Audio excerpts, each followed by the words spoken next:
Smart আৰক্ষীক বুঢ়া আঙুলি দেখুৱাই ডকাইতে লুটি নিছে লাখ লাখ টকা আৰু গুৱাহাটী মহানগৰীৰ এই ঘটনা কিছু সময় পূৰ্বৰ পৰা আমি আপোনালোকক দেখুৱাই আছো নিউজ 18 অসম নৰ্থ ইষ্টত প্ৰতিটো মুহূৰ্তত পুৱাৰ ভাগৰ পৰা আমি এই সমগ্ৰ ঘটনাটোৰ প্ৰতিটো আপডেট আপোনালোকক দি আছো কিন্তু ইয়াত এই গণেশপাৰাত যেটো ডকাইতিৰ ঘটনা সংঘটিত হ'ল য'ত চাৰিজনীয়া তেওঁলোকৰ দুজনৰ হাতত পিস্তল আছিল আৰু দুজনৰ হাতত ডেগাৰ বা অন্য ধৰণৰ অস্ত্ৰ-শস্ত্ৰ আছিল এখন সুইফট ডিজায়াৰ বাহনত আহিছিল আৰু এতিয়া প্ৰথমতে যোনটো সিসিটিভি ভিজুৱেল আমাৰ ওচৰত আছিল এটা নতুন ভিজুৱেল আহি আছে বা আহি পৰিছে আমাৰ হাতত যে কেনেকৈ ডকাইতৰ দলটোৱে সেই অনিল ডেকাৰ গেট খুলি প্ৰৱেশ কৰিছিল সেই সময় দৃশ্য আহি পৰিছে কিন্তু তাৰ মাজতে ক'ব বিচাৰিছো যে ৰাইজে অভিযোগ উত্থাপন কৰিছে স্থানীয় ৰাইজে অভিযোগ উত্থাপন কৰিছে যে ফটাখিল আৰক্ষী তথা মহানগৰীৰ স্মাৰ্ট আৰক্ষীৰ দুৰ্বলতাৰ সুযোগ লৈ এই চাঞ্চল্যকৰ ডকাইতিৰ ঘটনা সংঘটিত হ'ল ইয়াৰ পৰা এটা কথা প্ৰমাণ হয় যে মহানগৰীত কোনো সুৰক্ষিত নহয় কাৰণ 9 বজাৰ পৰা 9:40ৰ ভিতৰত এই ঘটনাটো সংঘটিত হৈছে যেটো 9টা বজাৰ সময়খিনি গুৱাহাটী মহানগৰীৰ কাৰণে কোনো সময় নহয় নিখাৰ সময় বুলি ধৰিব নোৱাৰি মানুহ চলাফুলা কৰি থাকে কিন্তু সেই সময়তে গাড়ী চলাচল কৰি থকাৰ সময়তে কিন্তু এটা ডকাইতৰ দল আহিছিল আৰু তেওঁলোকে আহি এজন ব্যৱসায়ী ঘৰত প্ৰৱেশ কৰি প্ৰায় 40-45 মিনিট সময় তেওঁলোকে লুটপাট চলালে আৰু সেই সময়তে অনিল ডেকাৰ পত্নী আৰু গাড়ী চালকক তেওঁলোকে মাৰপিট কৰিলে আৰু অনিল ডেকাৰ পত্নীৰ আঙুলি কাটি তেওঁলোকে সোণৰ আঙুঠি লৈ যাবলৈ চেষ্টা কৰিছিল সৌভাগ্যক্ৰমে তেওঁ বাথৰুমলৈ গৈ সাবুন লগাই সেই আঙুঠিকিটা উলুৱাই তেওঁ নিজৰ আঙুলিকিটা বচাবলৈ সক্ষম হৈছে এটা অত্যন্ত চাঞ্চল্যকৰ ডকাইতিৰ ঘটনা আৰক্ষীৰ বিৰুদ্ধে অভিযোগ উত্থাপন কৰি আহিছিল স্থানীয় ৰাইজে যে নিখা সেই অঞ্চলসমূহত পেট্ৰলিঙৰ ব্যৱস্থা কৰা নহয় মহানগৰ আৰক্ষীৰ এটা ডাঙৰ বিফলতা বুলি ৰাইজে অভিযোগ উত্থাপন কৰিব বিচাৰিছে যে এতিয়ালৈকে নিখাই তালৈ আৰক্ষী আহিল তেওঁলোকে বিভিন্ন ধৰণৰ তাৰ যিবোৰ ঘৰৰ ভিতৰত তেওঁলোকে কিছুমান নমুনা সংগ্ৰহ কৰিলে কিন্তু এতিয়ালৈকে তাত কোনো ধৰণৰ আৰক্ষী বিষয়া বা ফৰেনসিকৰ দল বা সিআইডি অন্য ধৰণৰ কোনো দল তাত উপস্থিত হোৱা নাই কেৱল আমাৰ সাংবাদিকসকল আছে আৰু এটা অভিযোগ উত্থাপন কৰিছে যে নিখাৰ ভাগত তাত সেই অঞ্চলসমূহত পেট্ৰলিঙৰ ব্যৱস্থা নথকাৰ কাৰণে এই ধৰণৰ চাঞ্চল্যকৰ ডকাইতিৰ ঘটনা সংঘটিত কৰিব পাৰিছে পিপি কিট পিন্ধি অহাৰ দৰে পিন্ধি আহিছে স্পিনাৰ আপোনালোকে স্ক্ৰিনত দেখি আছে যে কেনেকৈ নিৰ্বিঘ্নে এই ডকাইতৰ চাৰিজনীয়া দলটো প্ৰৱেশ কৰিছে গুৱাহাটী মহানগৰীৰ মাজমজিয়াৰ দৃশ্য মই আপোনালোকক কৈ আছো গণেশপাৰাৰ স্নেহাশ্ৰয় নামৰ এটা অট্টালিকাত এই ভয়ংকৰ ঘটনাটো সংঘটিত হৈছে অনিল ডেকা নামৰ এজন ব্যৱসায়ী ঘৰ আছিল আৰু অনিল ডেকা সেই সময়খিনি তাত নাছিল তেওঁৰ নিজৰ কন্যাক ইউএছলৈ পঠাবলৈ গৈছিল তেওঁ দিল্লীত আছিল আৰু তাৰে সুযোগ গ্ৰহণ কৰি চাৰিজনীয়া ডকাইতৰ দলটো এইদৰে প্ৰৱেশ কৰিছে কাৰণ এই যেটো মই দৃশ্যাংশ আপোনালোকক দেখুৱাই আছো ফটাখিল থানাৰ পৰা এই ঠাইখিনিৰ দূৰত্ব মাত্ৰ 500 মিটাৰ আৰু সেইখিনিত নিৰ্বিঘ্নে 40 মিনিট লুটপাট চলাই ডকাইতৰ দলটোৱে তাৰ পৰা আঁতৰি যাবলৈ সক্ষম হৈছে এখন সুইফট ডিজায়াৰ বাহনত আহিছিল আৰু যান-বাহন আৰক্ষী নাকৰ তলেৰে এই ডকাইতৰ দলটোৱে লুটপাট কৰি গুছি গৈছে এতিয়ালৈকে কিন্তু ডকাইতৰ দলটো কাকো কৰায়ত্ব কৰিবলৈ সক্ষম হোৱা নাই অন্য নালাগে এতিয়ালৈকে নিখাই যে তাত আৰক্ষী আহিল আৰু এতিয়ালৈকে কিন্তু তাত আৰক্ষী আহি তেওঁলোক উপস্থিত হোৱা নাই সেই কাৰণে ৰাইজে অভিযোগ উত্থাপন কৰিছে যে কুম্ভকৰ্ণ নিৰ্যাত আছে স্মাৰ্ট আৰক্ষী আৰু এই মুহূৰ্তত যি ভুক্তভোগী আছে অনিল ডেকাৰ যিজন ড্ৰাইভাৰ চালক যিজনৰ নাম হৈছে মনোজ তেখেতক বেয়াকৈ মাৰপিট কৰিছিল তেওঁৰ মন্তব্য আমাৰ ওচৰত আহি পৰিছে মই প্ৰথমতে তেওঁৰ মন্তব্য শুনাই ল'ব বিচাৰিছো 9টা মান বজাত আহিছিলে চাৰিজন কলিং বেল দবাইছে মই ভিতৰত আছিলো বাইদেউ আছিলে তেতিয়া তো হেনেকে বাইদেউ দৰজাখন খুলি দিলে খুলি দিয়াৰ পিছতে চাৰিজনো সোমাই আহি বাইদেউক ধৰিছে অকমান হাল্লা হ'ল তেতিয়া মই কি হ'ল বুলি দাউৰি আহিলো অহাৰ লগে লগে মুকু ধৰি কিনে বাগৰাই লৈ কিনে মাৰিছে বান্ধিছে হাতে ভৰি এনেকে তাৰ পিছত বাইদেউক পইচা ক'ত আছে পইচা সুধি আছিলে ক'ত কি এনেকে তাৰ পিছত বাইদেউ ওপৰত লৈ আহিলে ওপৰত আহি ইয়াতো আপোনাৰ বগৰাই ধৰি পৰা মাৰিছে হেৰি কৰিছে তাৰ পিছত গোটেইকেইটা ৰুমত নিছে নি কিনে সব লণ্ডভণ্ড কৰিছে গোটেইখিনি হেনেকে বাইদেউকো মাৰিছে মোকো মাৰিছে নাই গোটেই কলা কাপোৰ পিন্ধা আছে গোটেই হাত মোজা চোজা গোটেই আছিলে একো দেখা পোৱা যোৱা নাই মোক পিঠি চিঠি খচিছে লাঠি আহিছে হিন্দী হয় কি কয় হয় 2.5-3 বছৰ হ'ল হয় ওদালগুৰি হয় বয়স কিমান মান আছিল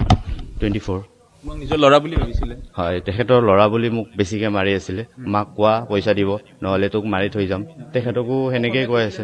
নাই, সেইখিনি হিন্দীতে কৈ আছিলে, মই এতিয়া অসমীয়াত কৈছোঁ বাৰু। প্ৰপাৰ হিন্দীও নহয়, হয় হয়, সেনেকুৱা টাইপৰ অকণমান। হয়, পিষ্টল আছে, ডেগাৰ আছে। দুজনৰ পিছফালে দেখিছোঁ। হয়, আৰু খুকৰি আছে আৰু চুৰি এনেকে লৈ। গাড়ী এখন লৈ আহিছিলে, কি গাড়ী লৈ আহিছিলে? হোৱাইট কালাৰৰ চুইফটে হ'ব চাগে এইখন। ৰাস্তাতে থৈছিলে। হয় হয়, প্ৰফেচনেল হ'ব। আপুনি বিচৰা বাতৰি পাব কেৱল নিউজ 18 এপত। নিউজ 18 এপ ডাউনলোড কৰিবলৈ স্কেন চালকজনৰ মন্তব্য শুনিলে যে কেনেকৈ এটা ভয়ংকৰ এটা পৰিস্থিতিৰ সন্মুখীন তেওঁলোক হৈছিল আৰু আটাইতকৈ ডাঙৰ কথা যে কিছুদিন পূৰ্বৰ পৰা বা কিছুদিন পূৰ্বে গুৱাহাটী মহানগৰীত যিবোৰ অপৰাধজনিত ঘটনা সংঘটিত হৈছে তাত এটা কথা গুৱাহাটী আৰক্ষীৰ ফালৰ পৰাই তেওঁলোকে জনাইছিল যে গুৱাহাটী মহানগৰীত বহিৰাজ্যৰ পৰা অহা একাংশ দুৰ্বৃত্তৰ দলে ইয়াত বাহৰ পাতিছে আৰু তেওঁলোকে বিভিন্ন ঠাইত লুটপাট চলাই গৈছে। সেই তথ্য কিন্তু আগৰ মহানগৰ আৰক্ষী আয়ুক্তই যি সংবাদমেল দিছিল তাত তেওঁলোকে এইটো কথা কৈছিল যে গুৱাহাটী মহানগৰীত বিভিন্ন ধৰণৰ গেং আছে। সেই গেংসমূহে বিভিন্ন ধৰণৰ পৰিয়ালসমূহক তেওঁলোকে টাৰ্গেট কৰে। কাৰণ কালিৰ দিনটোত যিটো ঘটনা সংঘটিত হ'ল, এই স্নেহাশ্ৰয় নামৰ যিটো অট্টালিকা আছে গণেশপাৰাৰ, সেই অনিল ডেকা যে তাত নাছিল সেই খবৰ তেওঁলোকৰ হাতত আছিল। হয়তো তেনেকুৱা কিছুমান ইনফৰ্মাৰ তাত আছে আৰু আৰক্ষীৰ নাকৰ তলেৰে তেওঁলোকে কাম কৰে। কোনটো অঞ্চলত কোনটো ঘৰত কেতিয়া মানুহ থাকে কেতিয়া নাথাকে, যে সেই অট্টালিকাটোত সেই সময়ত মহিলাগৰাকী কেৱল অকলে আছিল, সেই তথ্য হয়তো এই ডকাইতৰ দলটোৱে লাভ কৰিছিল। কিন্তু এতিয়ালৈকে অতি পৰিতাপৰ কথা যে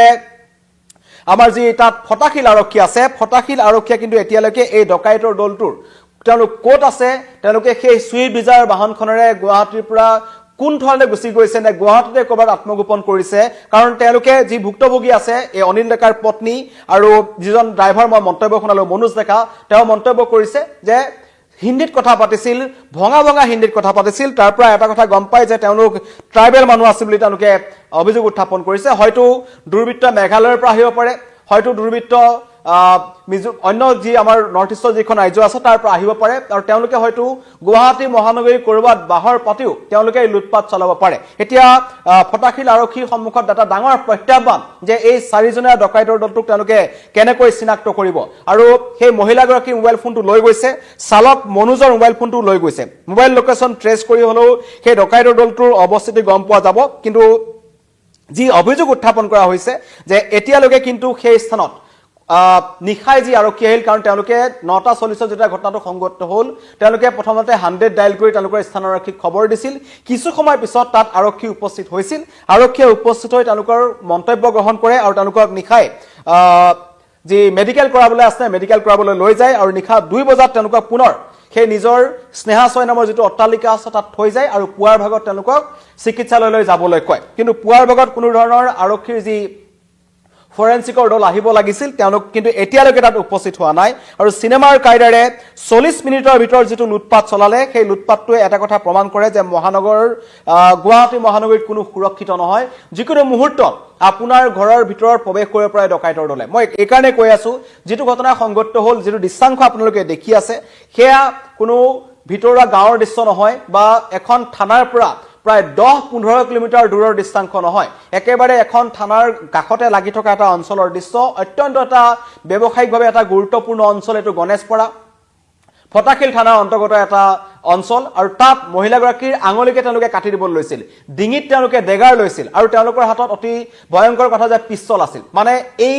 তেওঁলোক গাড়ী চোৰৰ লগতো জড়িত থাকিব পাৰে। বৃহৎ এটা গেঙে এই ঘটনাটো সংঘটিত কৰিছে আৰু তেওঁলোকৰ হাতত অস্ত্ৰ শস্ত্ৰৰ যিটো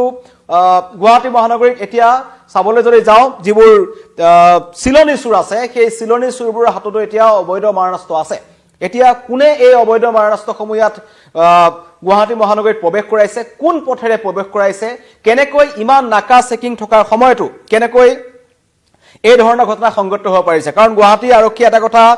দাবী কৰি আহিছিল যে গুৱাহাটী মহানগৰীত আগতকৈ অপৰাধ কমিছে। তেওঁলোকে নিশাৰ ভাগত পেট্ৰলিঙৰ ব্যৱস্থা কৰে, তেওঁলোকে প্ৰত্যেকখন গাড়ী তন্নতন্নকৈ তেওঁলোকে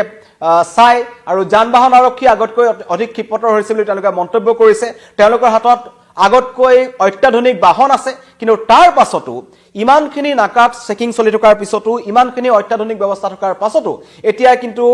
9টা বজাৰ পৰা 9:40ৰ ভিতৰত গণেশপাৰাৰ নিচিনা এটা ঠাইত 4জনীয়া দুৰ্বৃত্তৰ দলটা প্ৰৱেশ কৰি 45 মিনিট লুটপাট চলাই নিৰ্বিঘ্নে সেই অঞ্চলৰ পৰা আঁতৰি গুচি গ'ল আৰু এতিয়া সেই ঘটনা সংঘটিত হোৱা প্ৰায় 12 ঘণ্টা অতিক্ৰম কৰাৰ পাছতো এতিয়ালৈকে কিন্তু ডকাইতৰ দলটো ক'ৰ পৰা আহিছিল ডকাইতৰ দলটোৰ কোনো ক্লু কিন্তু এতিয়ালৈকে আৰক্ষীয়ে লাভ কৰা নাই মই জনাই আছো আৰু দৃশ্যাংশ আপোনালোকক দেখাই আছো যে কেনেকৈ চিচিটিভি দুটা দৃশ্যাংশ আহি পৰিছে এটা দৃশ্যাংশ আমি পূৰ্বতে দেখুৱাইছিলো য'ত এটা দেখিছিলে যে ডকাইতৰ দলটোৱে মহিলাগৰাকীক ডিঙিত ধৰি এটা ৰুমৰ পৰা আনটা ৰুমলৈ চোচৰাই আছিল আৰু পৰৱৰ্তী পৰ্যায়ত টকা নিদিয়াৰ কাৰণে কাৰণ তেওঁলোকে জানিছিল যে সেই পৰিয়ালটোৰ ঘৰত টকা আছে তেওঁলোকে আৰম্ভণিৰ পৰাই কৈছিল যে টকা ক'ত আছে দেখুৱাই দিব লাগে আৰু তেওঁলোকে ভঙা ভঙা হিন্দীত কৈছিল এনেকুৱা নহয় যে এটো উত্তৰ ভাৰতৰ যেটো হিন্দী আছে বা হিন্দী যেটো বলৰ যেটো হিন্দী শুনা যায় সেইটো হিন্দী নহয় ট্ৰাইবেল লোকসকলে যেটো হিন্দী কয় তেনেকুৱা ধৰণৰ হিন্দী বুলি ভুক্তভোগীসকলে অভিযোগ উত্থাপন কৰিছে আৰু খুব কম সময়ৰ ভিতৰতে তেওঁলোকে সমগ্ৰ যেটো দুটা মহলীয়া ঘৰ আছিল প্ৰথম মহলাৰ পৰা আৰম্ভ কৰি একদম ওপৰৰ মহলাৰ বেডৰুমলৈকে সেই ডকাইতৰ দলটোৱে মহিলাগৰাকীক চুচৰাই লৈ ফুৰিছিল আৰু টকা নিদিয়ালৈকে তেওঁলোকক মাৰপিট কৰিলে পৰৱৰ্তী সময়ত প্ৰায় 1.5 লাখ টকা লুটি লৈ গৈছে আৰু প্ৰায় 2-3 লাখ টকাৰ সোণৰ অলংকাৰ তেওঁলোকে লৈ গৈছে চাঞ্চল্যকৰ ডকাইতিৰ ঘটনা গুৱাহাটী মহানগৰীৰ মাজমজিয়াত আৰু এইকাৰণে ক'ব বিচাৰিছো যে আৰক্ষীক স্মাৰ্ট আৰক্ষী বুলি যদি কৈ থকা হৈছে যে মহানগৰ আৰক্ষী স্মাৰ্ট আৰক্ষী ইয়াত তেওঁলোকে যিকোনো মুহূৰ্তত যেসকল দুৰ্বৃত্ত আছে বা অভিযুক্ত আছে তেওঁলোকক মুকলি প্ৰত্যাহ্বান দিব পাৰে বুলি কোৱা হৈছে কিন্তু তেতিয়া তেওঁলোকৰ উপস্থিতিতে তেওঁলোকৰ এনেকুৱা নহয় যে নিখা 12 বজা বা 1 বজাত সংঘটিত হৈছে 9টাৰ পৰা 9:40ৰ ভিতৰত সংঘটিত হৈছে ফটাখিল থানাৰ একেবাৰে কাষতে ঘটনাটো সংঘটিত হৈছে কিন্তু তাৰ পাছতো কুম্ভকৰ্ণৰ নিৰ্দেশ আছে স্মাৰ্ট আৰক্ষী আৰু এতিয়া সমগ্ৰ ঘটনাটো কৰবাত নহয় কৰবাত আৰক্ষীয়ে কি দৃষ্টিকোণেৰে চাই মই কৈছোৱে যে 4টা ডাঙৰ ডাঙৰ ক্লু ইয়াত দিয়া হৈছে দুটা চিচিটিভি ভিজুৱেল ইতিমধ্যেই সংবাদ মাধ্যমৰ হাতত আহি পৰিছে এটা তেওঁলোকে ঘৰৰ ভিতৰত কেনেকৈ লুটপাট চলাইছিল দ্বিতীয়টো যে কেনেকৈ তেওঁলোকে গেট খুলি সেই অট্টালিকাটোৰ ভিতৰত প্ৰৱেশ কৰিছিল আৰু তৃতীয়টো হৈছে যে দুটা মোবাইল ফোন সেই পৰিয়ালটোৰ দুটা মোবাইল ফোন সেই ডকাইতৰ দলটোৱে লৈ গৈছে অনিল লেকাৰ পত্নী আৰু অনিল লেকাৰ চালকৰ মোবাইল ফোন দুটা ইয়াত তেওঁলোকৰ ফটাখিল আৰক্ষীয়ে সমগ্ৰ ঘটনাৰ তদন্ত কৰিব কিন্তু তদন্তত যাতে আগতে যিবোৰ ঘটনা সংঘটিত হৈ গৈছে বহু এনেকুৱা ধৰণৰ চাঞ্চল্যকৰ ঘটনা গুৱাহাটীত সংঘটিত হৈ গৈছে কিন্তু পৰৱৰ্তী পৰ্যায়ত তাৰ কোনো ফলাফল আমি গম নাপাওঁ যে কোনে ঘটনা সংঘটিত কৰিলে অভিযুক্ত ধৰা নপৰে এই ঘটনাটোৰ পুনৰবাৰ সমগ্ৰ মহানগৰবাসীক জুকাৰি গৈছে যে আমি মহানগৰবাসী ৰাইজ আমি কিমান সুৰক্ষিত নিশা শুই থকা সময়ত আপোনাৰ ঘৰত অতৰ্কিতে এনেকুৱা ধৰণৰ ঘটনা সংঘটিত হ'ব পাৰে যে আৰক্ষীৰ ওপৰত নিৰ্ভৰ কৰি এতিয়া শুব নোৱাৰে মহানগৰবাসী এনেকুৱা ধৰণৰ ঘটনা সংঘটিত হৈছে আৰু যি পেট্ৰলিঙৰ ব্যৱস্থা সেই অঞ্চলসমূহত কৰিব লাগিছিল তাক লৈ অভিযোগ উত্থাপন হৈ আছিল কাৰণ কেৱটিয়াকৈ সেই গণেশপাৰা মানপাৰা বা সেই ফটাখিল আমবাৰী যেটো অঞ্চল আছে সেই অঞ্চলটোত দীৰ্ঘদিনৰ পৰা চুৰৰ উপদ্ৰৱ বৃদ্ধি পাইছিল বিভিন্ন ধৰণৰ অপৰাধজনিত ঘটনা বৃদ্ধি পাইছিল আৰু তাৰ ৰাইজে দীৰ্ঘদিন ধৰি এটা তেওঁলোকে দাবী উত্থাপন কৰি আহিছিল যে তাত নাকা যি চেকিং হ'ব লাগে হেতুটো হ'বই লাগে লগতে নিখা পেট্ৰলিঙৰ ব্যৱস্থা কৰিব লাগে এতিয়া যদিহে ফটাখিল আৰক্ষীয়ে পেট্ৰলিঙৰ ব্যৱস্থা কৰিছিল বা সেই গণেশপাৰা যেটো চাৰিআলি আছে তাত যদি তেওঁলোকৰ বাহন আছিল তেন্তে কেনেকৈ এই চাঞ্চল্যকৰ ঘটনাটো সংঘটিত হ'ল সেয়া কিন্তু এতিয়াও ৰহস্যৰ আৱৰ্ত ধন্যবাদ